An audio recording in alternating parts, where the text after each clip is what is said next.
into that, but we didn't like go into like any specifics or anything. Not really. Yeah. Sweet, man. All right, well let's dive into it. First of all, if I pick this up to drink it, just so I'm justified, it's okay. It's a I, V8. there's nothing mixed in with No, no, it's not a Bloody Mary or nothing. that. No, That's the V8 that was originally in the can, and that's a nothing additional. that's a true V8. My two full servings of vegetables. Oh, okay. So, anyways, we're going to talk about behavior change today specifically. We're going to cover what you put on, what your clinic looks like, at least a snapshot of it, and obviously it evolves as clients grow and as you continue to refine your process. So this will definitely just be pieces of a much larger picture, but I wanted to cover just essentially your worksheet because I think this will really help guide the conversation because I'm completely jumping into this blind, which I think is good. So I'll have these will be some genuine questions, nothing rehearsed here.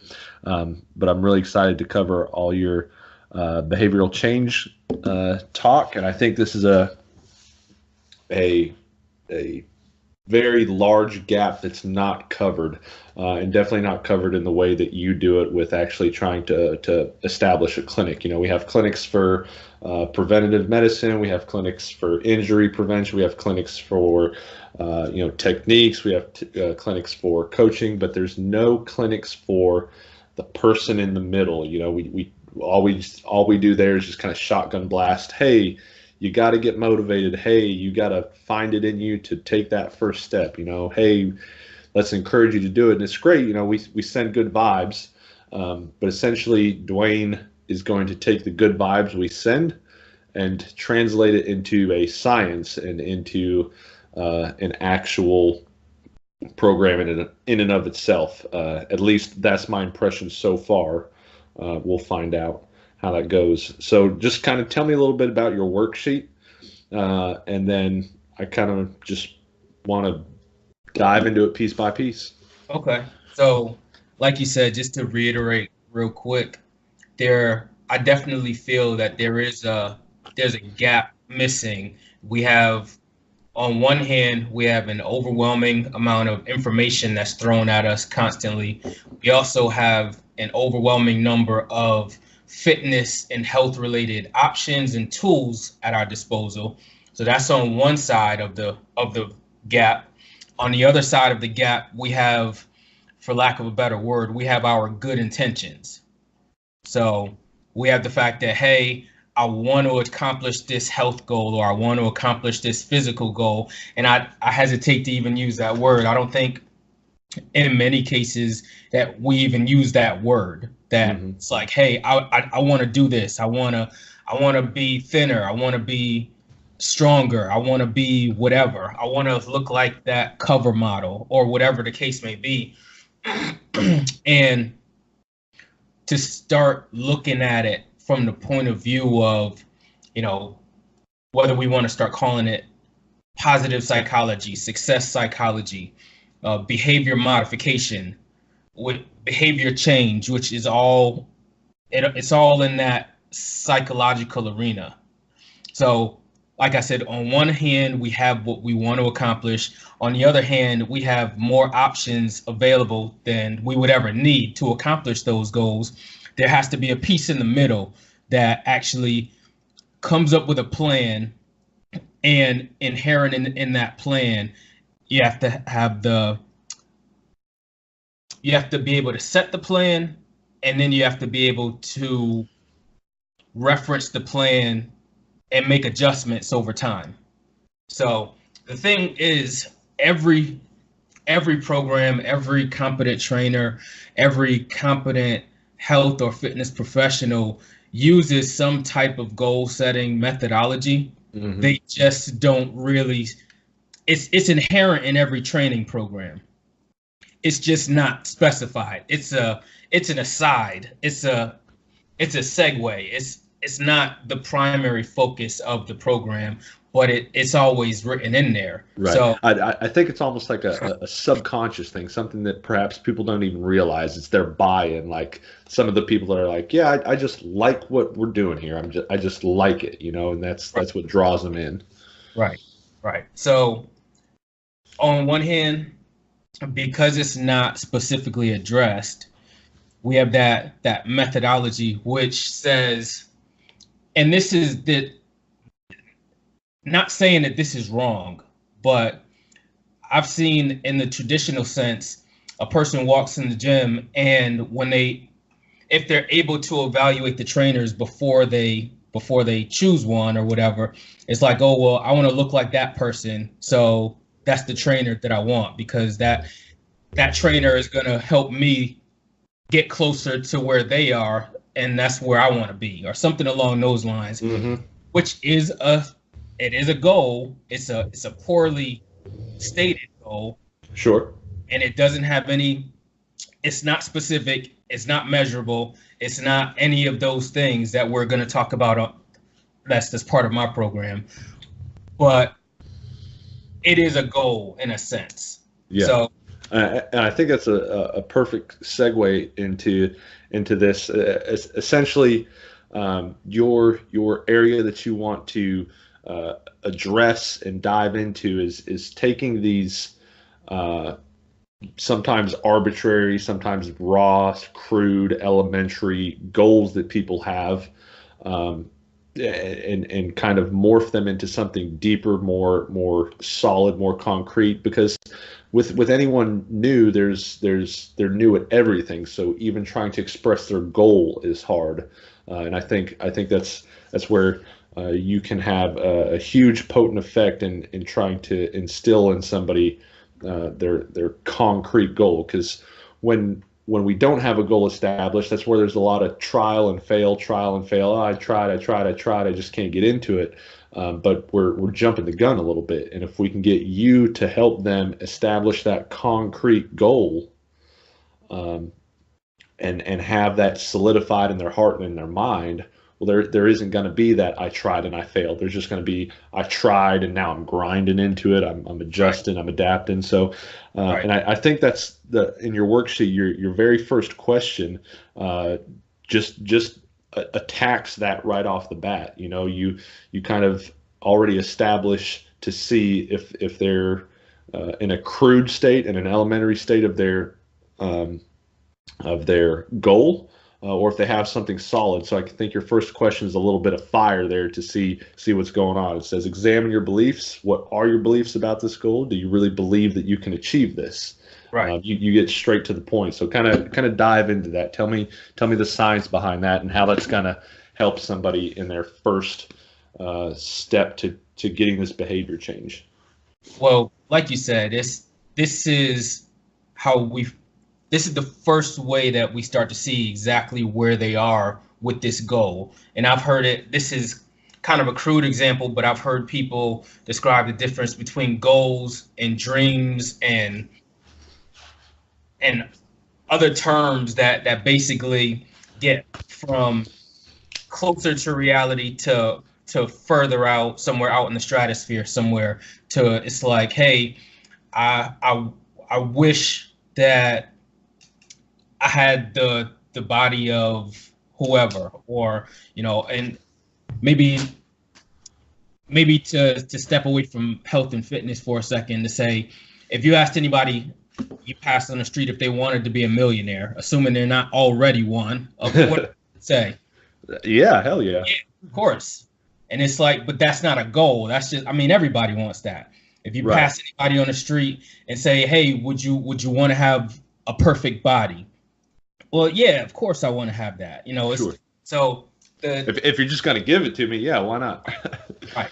So when we have to start looking at our beliefs, it's like, yeah, I want to be a millionaire, but am I going to take the steps that I need to take to actually do it? Am I even interested in finding out that, hey, that's just a dream right now. Let's bring it down to reality, and let's come up with a plan. And now we have a goal statement, and we have a system in place to see, are we actually taking steps toward that goal. Sure. You know?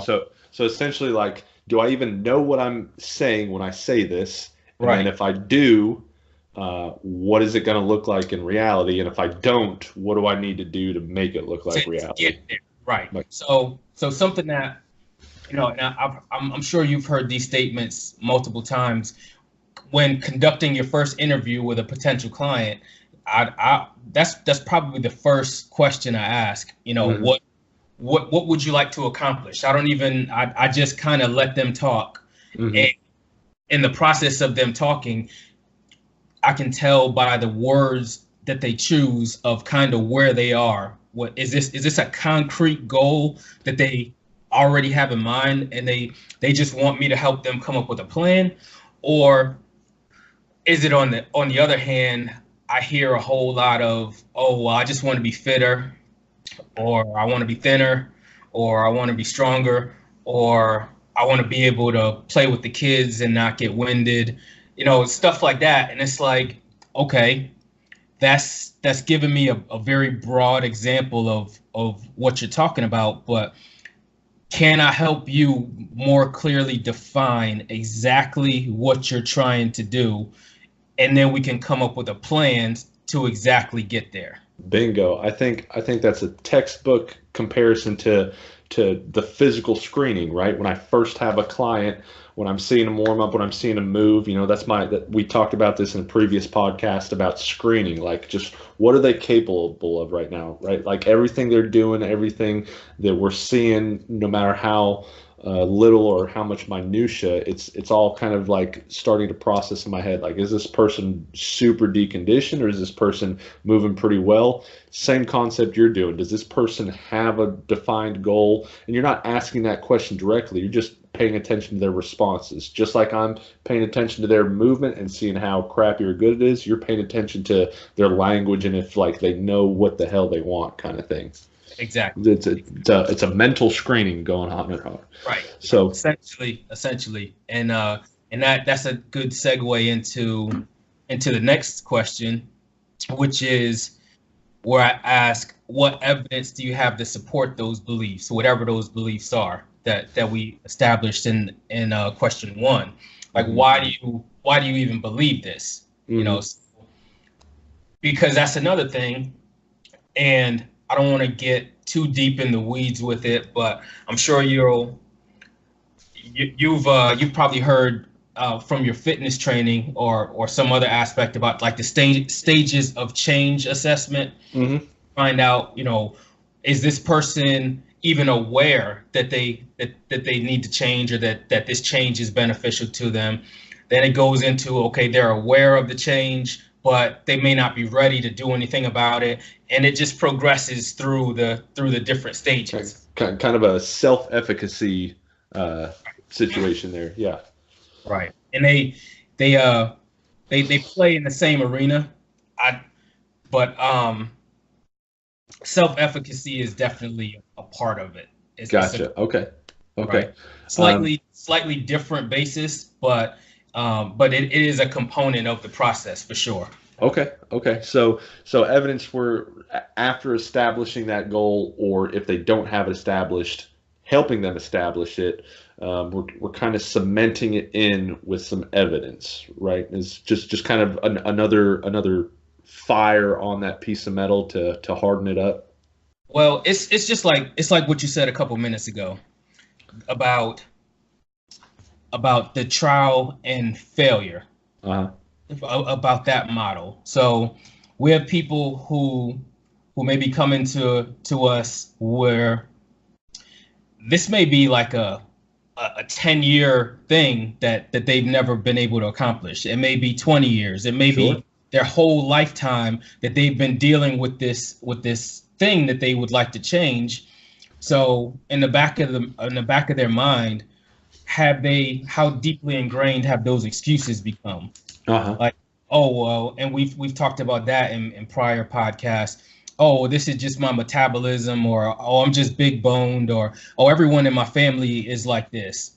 So now it's leaning towards genetics. It's leaning towards So if I'm conducting that initial interview and I start hearing those types of statements, it's like, okay, now it's just telling me what direction do we need to go? What's going to be the prescription here? It may very well be that this person is not ready for the change that they're proposing. So I have to come up with something for that as Sure. well. Sure. So yeah, it's not like this is cut and dry, step after step after step. It's if their response is a bunch of excuses versus a bunch of understanding and reality, that's going to be dependent on how you even address that situation, right? It's not just taking the next step. You got to figure out where that step's going, how conditioned or deconditioned they are essentially, but more on the mental side. How much in reality, how much out of reality are they? How far away are they from their goal? Have they ever experienced any sort of success or not? Is it realistic, unrealistic to them? So I try to picture it's almost like a flow chart, and so I picture in my mind a flow chart, and each question is kind of pegging this potential client down through a path that sure. goes the flow chart, and at some point it's like, okay, this is the way that we need to address this first question, Mm-hmm. and then essentially it's up to them. I can put out the plan, but if they're not willing to work the plan at even that level, then it's no need in me talking about, okay, this is what you're going to accomplish in 6 months, this is what you're going to accomplish in 12 months, Right. because if I can't get a 3-week commitment out of you with some solid goals that we can achieve within 3 weeks, then we don't even need to talk about 6 months or 12 months or anything like that.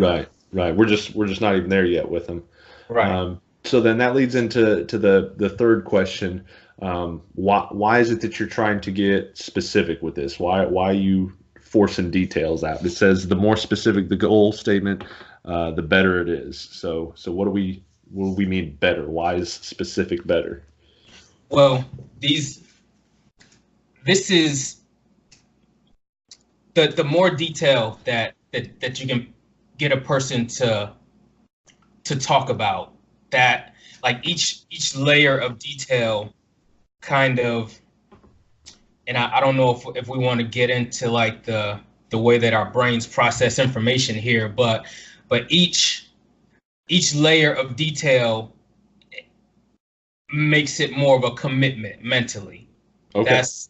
That's about, I don't want to get into the way that the neurons fire and the synapses and all of that. That's getting way too deep. Just to say that every detail we can add, and I might go a little bit further to add every sensory detail also adds a little bit. So what does this goal feel like? What does it smell like? What does it taste like? So every piece of detail that we can add, it just further increases our commitment to it. It makes it more real. Okay. Because essentially what we're doing, we're taking something that is not specifically tangible in this moment and trying to convince ourselves that it's real enough that it's worth working toward. Gotcha. So being specific, that's how we really start to, what is that goal going to feel like? What's it going to look like? How are you going to feel? The more detail, the better. Sure. And then this kind of double taps the next piece to this worksheet you got going on. You touched on a little bit is measurable. We have to have things established. This kind of goes in along with being specific, but Right. there's got to be some sort of measurement. We can't just talk good ideas and then if there's nothing to measure, Right. what are we doing? So it's, and this, you're right. You're absolutely right. It does kind of overlap somewhat with specificity. If something is specific, then, there's a good chance that there's going to be a measurable element to it if we get specific enough. But this just kind of lays it out there that how do you plan to measure this goal? So, and remember, we're talking about an abstract concept. So that means that a person won't naturally necessarily work through the steps in perfect order every time. Right. So, if I can get them to maybe today, maybe when they come to me, it's oh well, I just want to lose some weight. It's like, okay, that's a horrible goal. Can you at least put a number on it? That's an easy one. That's Sure. one step toward that specificity. How much weight do you want to lose? And I can get a little bit ridiculous about it. Say, okay, I want to lose 20 pounds. You really don't want to just lose 20 pounds, because there are some very unhealthy ways that you can lose that weight. There are some, and like I said, to take it to the level of absurdity, you could lose a body part or something, and that can be 20 pounds. Right. But of course, that's not what we're talking about, and that's why we have to start getting very specific with it. Gotcha. So essentially, this isn't some pecking order. We're not just going in line, right, down the line of this worksheet. It's almost as if they're all in front of us, and we're just trying to balance them out, tease them out. Hey, specific right now is 20 pounds. That's what I got out of you today. As I'm working with you, as I'm developing, we'll revisit that. Hey, that 20 pounds. Now that we're right. Developing more out of you, that's turned to a specific body composition or something like that. These are multifaceted, and it's not a pecking order. They're all going on at all the time, and that's where you, as the behavioral change specialist, can help. You're kind of polishing up all these ideas as able. Am I kind of painting the picture a little bit there? It would, and I probably should have started here, just with the last time I did this workshop. I had everyone in the audience write down a goal even before I started talking. There you go. Yeah. So on the backside of the worksheet, I purposely left some blank space on there. So I told everyone in the audience, hey, write down a goal, anything at all. And then I started teaching the workshop.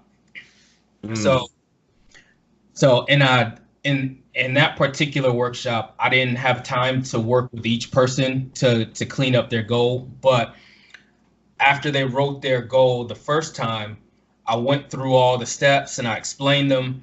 And then I told them to rewrite their goal based on something that they learned from the workshop. Gotcha. So already starting to polish it up just based off of that right. Initial workshop. Gotcha. And I had a couple people that I asked what was their goal, and I got the typical response. So this was a bunch of aspiring athletes. Mm-hmm. So I got a lot of, I want to be stronger, I want to be faster. One guy said, I want to be taller, which gave me the opportunity to start talking about stuff like that. Mm-hmm. Like, sure, you want to be taller. In many ways, being a taller athlete is beneficial on some level, whether we're talking about football, and this was a group of football players, but, whether we talk about football, basketball, there's only one athlete that I can think of who someone tried to say that being short was actually a benefit to her. And that was Simone Biles, the gymnast. Mm-hmm. So one of her competitors tried to claim that because she is shorter in stature, she can execute moves because, gymnastics has that limited amount of space. Sure. They're like, she's smaller, she can generate more power over a shorter distance. So she can do moves that taller gymnasts can't do. I thought that was a bunch of crap personally. But sounds like going back to those whole making up excuses. Oh, my metabolism's slow, so this is my cop out reason. Right. But it's funny how cop out reasons are always something that's non-malleable, like Right. somebody's height.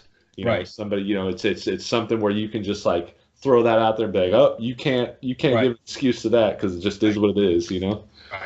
Right. And back Awesome. to this young athlete, that gave me the opportunity to slip in just a little piece to say that is one element that you have zero control over. Mm-hmm. So sure, you may want to be taller, but that's not a goal because you can't influence that. So let's talk about the stuff that you can influence. You Sure. can be stronger, you can be faster. We can work on those things. I can't promise that I'm going to help you get taller, but we can work on some of those other things. So let's put that in a different category than what we're talking about during the course of this workshop. And so that was actually very good that I got a goal like that because it gave me a chance to talk about, Good learning point. right, right. Gotcha. So finishing off this first page on the worksheet, tell me, I need some guidance here. What's the difference between attainable and relevant? How are they not the same thing? What's going to be the difference between being attainable and relevant? Attainable is in a, like I said, not trying to get too deep in the weeds, but attainable is where we really start to put in that self-efficacy component. Okay. So talk to me about that. The words I was thrown out before, that self-efficacy. So to try to put it in as simple a term as I can, self-efficacy is essentially the belief that you can achieve a certain goal or a certain achievement, or that you can accomplish a certain thing that you might be trying to accomplish. Mm-hmm. So there's tons of science behind it. This goes back to, I want to say it was Bandura was the psychologist who coined that phrase. Mm-hmm. And so this has volumes and volumes of data supporting it. But this isn't just a fancy catchword. This is something we find in the literature here. Right. This is backed with years and decades of psychological research. But the way that I apply the concept of self-efficacy is that we want to set goals that are, I don't want to say easy, because then we start getting into what you and I talked about once before, that stress and adaptation. So the goal has to be difficult enough to get us out of our comfort zone, mm-hmm. but it has to be easy enough for us to accomplish. Mm-hmm. So, and that's where I was talking about that first, if I can get a first 3-week goal, then I'm gonna aim for something that we're pretty much, and I still shoot for about 80% on most things. So we're about 80% given everything that we can foresee in the next 3 to 6 weeks. We're 80% sure that you can accomplish this goal.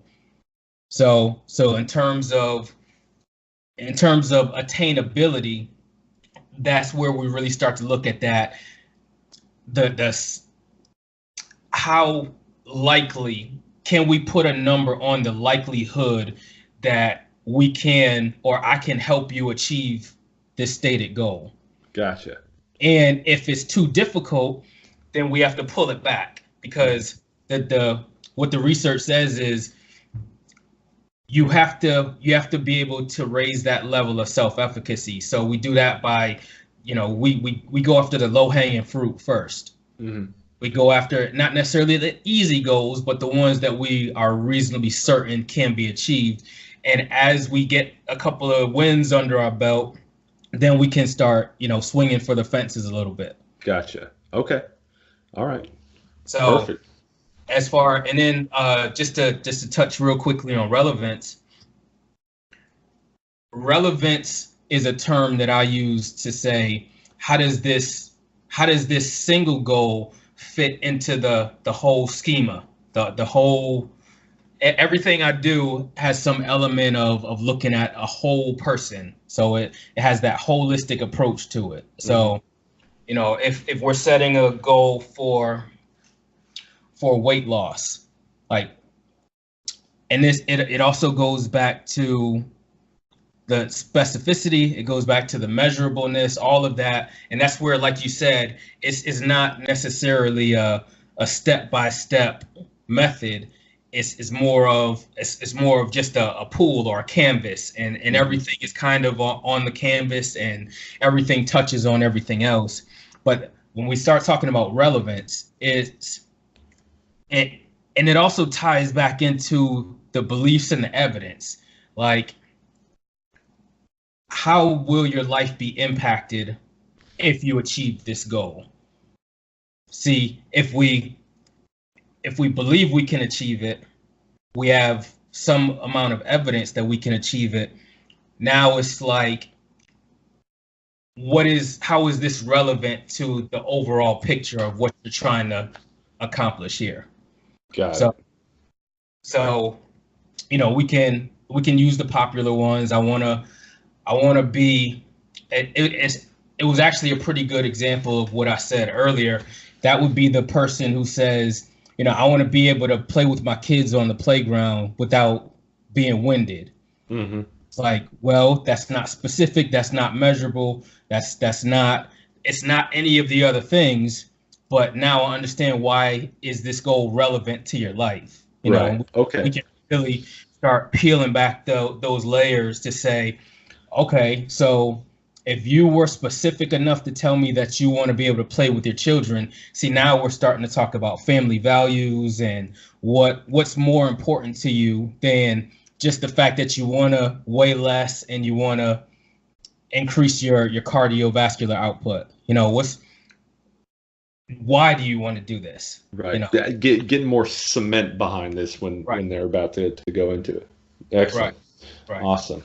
So going on to the next piece of this, coming closer towards the end of your worksheet here. This is my personal favorite one when it comes to behavioral change. So everything we've talked about so far in my perception and vision of behavioral change is a lot of mapping out and getting direction and getting the ship sail set in the right direction.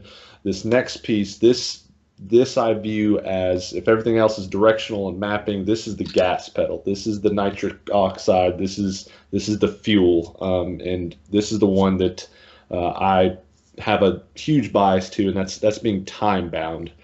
Putting a time stamp on something, I like to give a quick example of it adds stress to what you're about to take on. And when we have stress to what's being taken on, well, that's the first piece of actual realism to it, because stress is real, and we've just applied stress to what was originally just a thought is now something real, because now you have a stress on it.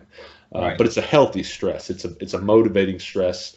You've established a goal, you've established a vision, and 3 weeks we're going to hit part A of this goal. Boom, stress is on, gas pedals on, time stamps there. We're time bound. So kind of dive into that a little bit more for me in terms of your thoughts with that. Oh, absolutely. I agree 100% with everything you said. That goes back to, like I said, everything touches on everything else. So if I've been specific, if I've been measurable, attainable, relevant, now it's time bound. So like you said, this is one more thing that we use to pull our goal out of the ether and bring it down to our level of reality, to say that I can put a date on a calendar, I can put a time. So if I get as specific as possible, mm-hmm. it's like, okay, not that I wanna have a beach body by summer. No, it's like by June 21st at 12 noon. Bingo. I want to accomplish these numbers. This is how I'm gonna measure that, and this is, just as specific as possible. But if I write that down, and that's a whole different concept that's not even on here about writing it down, but I can write that down in my journal or whatever, and on June 21st at 12 noon, I can look at that and say, okay, did I accomplish it? Did I not accomplish it? And now I have more data for me to chew on. Like, Right. okay, I did accomplish it, and this is why I accomplished it. I didn't accomplish it, and this is why, and this is what I might. These are ways that I may look at changing it for next time. So it's just like you said, it just adds more concrete to the foundation. Awesome. Yeah, that's definitely the big one for me that I like to hone in with clients, is getting that timestamp on what they're trying to do. So with that, the next one, I'm completely leaving it on you here on the worksheet. After time bound, I was super motivated, amped to see time bound, and then number 8, I see no. Right. So what is no? Talk to me about And, no. What is this no? well, let me preface it by saying, with the enthusiasm that you showed toward the time bound, that's how enthusiastic I am about the no. Okay. And the reason is because, and there's a quote that I have on the sheet. It says, "Learn to say no to the good so that you can say yes to the best." And it's a John Maxwell quote. So the thing is, at some point, just like I said about the bridges, we're trying to bridge that gap between what we would like to achieve and what is in our best intentions to do on one side, and what we have full resources to do on the other side. And at some point, one of the bricks in that bridge across that gap is you have to be able to say no to the things that are not helping you get to that goal. So they could be good, but they could be perhaps distractions. Yeah. That's, sorry, I'm jumping it. Yeah. No. That's the key right there. That's the key. So something can be good, but it's not going to get you to where you need to be. So you have to be able to say no to just being good, so that if you really want to be great, or if you really want to get to that level. Because if we're talking about, and this had to be simplistic enough that it applies across a lot of areas, but I don't mean simplistic. It has to be that it can be applied across several different goals and different areas. Right. So, universal is a good word. So at what point do you have to say no to something? So I was talking to high school athletes once, and I said, you are aspiring to play football at the next level, at the college level. So what do you have to say no to in order to achieve that goal? So do you have to say no to your friends? Do you have to say no to your girlfriend? Do you have to say no to whatever food looks really good at the moment? Do you have to say no to maybe to your parents and the expectations that they may place on you? Do you have to say no to, maybe you come from a bad social environment, and you have to say no to all those negative social influences in order to get to where you need to go. So, and that kind of touches on what you were saying. It's easy to understand we have to say no to the bad stuff, the drugs and alcohol, and maybe probably risky sexual behavior, stuff like that. It's all the easy. Obvious. It's more the subtle things, right, where the devil likes to play. Right. It's like, and this comes out in a lot of ways with people that say, "Oh, well, this is my only vice. My only vice is, I drink so many cans of Coke a day, or I eat so much sugar, or this is my indulgence, or my guilty pleasure, or whatever." So at what point do you have to say no to that? At what point does the wife have to say no to her, I'll go there, to her child, to say, Sure. no, I'm not gonna buy that bag of cookies because that's not helping you get to where you need to go. And that's I came from a family where my mom loves to cook. She loves to see us eat her food. She loves to show her love through food. So Sure. that was always a big deal. Meals were and still are like a huge deal for her. So, and she always had that mentality like, oh well, you're a teenager or you're a young adult, you deserve to eat this indulgent food. And for me it's like, no, that's not helping me get to where I need to go, so I'm not going to eat it. But there's that there are so many different facets to being able to even conceive of saying no to the things that are not directly in line with helping you get in your goal, whether that's a negative thing, a positive thing. Maybe it's a good thing, but it's still not going to get you to the level that you're trying to get to. Yeah, I see that a lot with my athletes and more advanced clients, particularly my CrossFit athletes.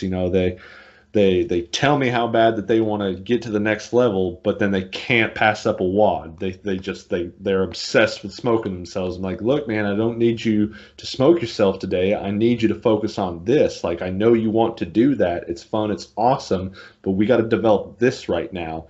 Was that a good thing? Like, yeah, maybe. But Right. I know if you would have said no to that, we would have stayed focused on our goal and kept our resources honed in and our recovery abilities and our training abilities honed in on your specific goal. And then that's a huge struggle with my CrossFit athletes because they're workout junkies. They have the goal, but they just, I mean, it's their own vice that they're fighting. So Right. it's really tough. That's awesome to see no in there. That's a really really good one. That I might be stealing that as my new favorite now. So so coming towards the end now, wrapping it up here, owning it. That's take me through that. Essentially, we putting the bow on the package here. Is that what this is? It's yeah, we're pretty much wrapping it up. So that's, to me, and this starts to attack some of those common excuses that we talked about earlier.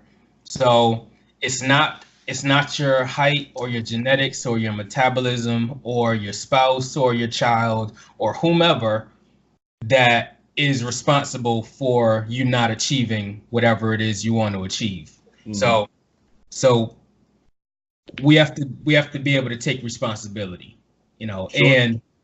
and take full responsibility, take full ownership, because the best excuses are actually true in some respect or another, but that doesn't give us an excuse for failure. So if I say, oh, well, I can't achieve this because of my family background or because I was born into this socioeconomic social life, or these things are all true, 100% true. However, that's no excuse for you not to achieve what it is that you've tried to achieve. Right. You're not enslaved to that. You have the power to make your own choices. Right. Still. Right. And this is kind of a sticky situation, because it's a touchy subject to bring this kind of stuff up with people. I've noticed that it's real difficult for me to be like, you got to be sensitive with it, but at the same time there's no other way to say it but then to be direct. Like, look, right. No, it's hard. It's very uncomfortable conversation for me. And it is very uncomfortable, and that's why most of us don't do it. But and again, most of us aren't crushing goals on a regular basis, sure. Neither. Yeah. So there has to be some correlation there. I'm not saying that it's 100% causal relationship, but there has to be something some correlation going on there somewhere. Absolutely. So my ability to take responsibility, to take full responsibility for my circumstances, even if I don't and I don't want to say even if I don't think it's true, because there may be some very true things that, like you said, they start to get uncomfortable. Mm-hmm. You know, if we talk about, um, I mean, any We of the don't want to big, give the impression that we're like discrediting them or throwing them no, down, not you know? at Like, all. but at the same time, again, we don't. It's not this concept of like stop making excuses. It's more of don't be enslaved to this. You know, Right, it's right. a Yeah, very fine line. absolutely. I'm not, and that's why it's so touchy, because I'm not trying to downplay gender issues or race issues or politics or anything like that. These things are real, and that's why we latch on to them as excuses. Bingo. Yeah, absolutely, absolutely. That's a tough one. But because it's a tough one, again, this just goes to show how this behavior change is a science. It does need a professional, and does require some serious attention if we're going to help somebody get to where they need to be, athlete, client, special pop, gen pop, whatever. So finish it off for me with the last one. Number So 10 on your worksheet, we got why. What's the why? yeah, it's going back to that. That really is the bow. That really, it's just the icing on the cake. It's just another layer of cement to say, we talked about your beliefs, we talked about your evidence, we talked about relevance. We kind of like skated around the edges of whatever this goal or this behavior change or whatever we're working on. But it's just asking that client or that person, just in the simplest terms, why is this important to you? Because if, and this is the example I love to use, if a client comes to you on January 1st and says, this is why I want to join your gym, or this is why I want to hire you as a trainer, and it's like, that why, for me, and the significance of the date, of course, is New Year's resolutions and all of that. Mm-hmm. But that motivation on January 1st won't be there on February 1st. We have evidence that shows that. So what is the why that's going to carry you past? Like I said, most New Year's resolutions don't even make it through January. No, So, heck so no. what is the why that's going to carry you through when that initial motivation wears off? Right. Because that'll wear off within sometimes a day, sometimes within an hour, sometimes Oh, it wears off on your next trip to the supermarket. So what is the strong enough why that's gonna have some traction, it's gonna carry us a little while, and then that's something that always has to be reevaluated. All of these have to be reevaluated periodically, but the whys absolutely. change. Sometimes a strong why today isn't as strong tomorrow, so we really need to hone in on that. Absolutely. Just like a program needs adjustments. I mean, the behavior change is fluid, you know, like life changes, progress is made. We have to look at all these variables and keep them into context. So it's critical to understand that behavior change, yes, is a huge need for that gap of somebody who's not in the gym, if that's their goal right now. That's a huge gap in the industry that Dwayne definitely is trying to cover. But it's not just for that. If you are in your goal right now, or you're an advanced athlete, or you're an advanced client, or special pops, or you're already working on these things, that this isn't something that's just established and then let the winds sail you away. This is something that's for everybody, and I think it's critical to have this behavior coach with you to talk about these things and to make sure your evaluation's on point and to get your sale right, because there is times where it becomes dull. Your motivation's down or lost, and that might not just be because you're bored. It could be a deeper issue. Your behaviors changed, your circumstances have changed, and again, it's critical to understand that there's a science behind this. This isn't a guessing game. This isn't a hippie feely just kind of let's talk about a bunch of good motivational speaking. It's Right. science. There is application and there's structure to this. So obviously we want to bridge the gap to get people into their fitness goals, but it doesn't stop there. If you're already in your goal, if you've been in there for years, you need to get with Dwayne. You need to understand the importance of the behavior change theories and models and the science out there. So super excited to finally get to do this with you. I definitely think it's going to take off. It is taking off. It is growing, and you're only going to keep advancing. Your clinics and your training as that population starts to grow. So, anything else before we wrap it up? No, just what you said. There's so much to it. Just like what you said about being the professional that understands that this is an extremely complex topic, but my expertise and my level of professionalism is what brings that complexity down to something that the end user can understand. It does no good. Yes, I love reading the research. I love digging through the manuals. I love being the engineer of sorts that gets deep into the gritty details of it. But my ability as a practitioner to bring it down to a level that can be understood and applied at the user level is why this is so important. Absolutely. And it's important enough that, as we said in the intro, it doesn't need to be an aside. This isn't a segue. This isn't something that plays the background to the training or to the nutrition program or to whatever else. Like, this needs to be up in the forefront with everything else, cooperating with everything else. This is what ties all the pieces together. Absolutely. Awesome. All right, man. We'll look forward to more. As always, they just keep getting better and better.